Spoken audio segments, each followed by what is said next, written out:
the ability to raise capital. And so that's how we're going forward on these issues. And before Chairman Gensler answers, and I know I've only got a minute left, I guess, Chairman Gensler, in your testimony, you described some of the process, some of the tools some of these institutions use in terms of sniping and sniffing strategies, where you kind of put out a major order and you've got an immediate rescission component to it to kind of sniff out where the direction of the market's headed.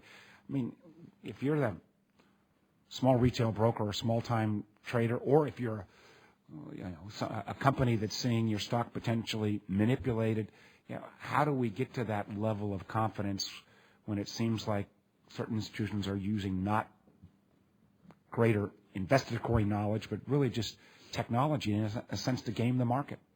Well, I think you're absolutely right. The technology has advanced the markets from the humans in the floor of the New York Stock Exchange or the floor of the Chicago Mercantile Exchange to these high frequency. The trades are down to milliseconds and nanoseconds.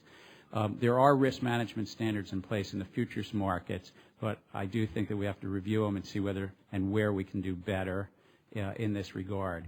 You also asked about how we stay ahead. We're fortunate in the futures market, and this preceded me, that we get the data every next day. We get all the data in, and we're able to query it, access it, and review that data down to the, if need be, the order book itself.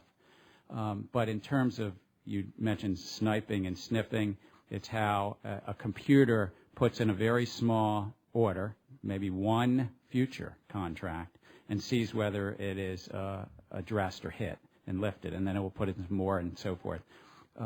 We don't know yet whether that was a piece of what was happening May 6th. We do have enough knowledge that the automated execution systems, there's the platform at the futures exchange, but then there are platforms that are in the executing brokers, that there was, at least in this one circumstance, this one sell order, that on other days may have taken as many as hours to execute, came into the market in those critical minutes.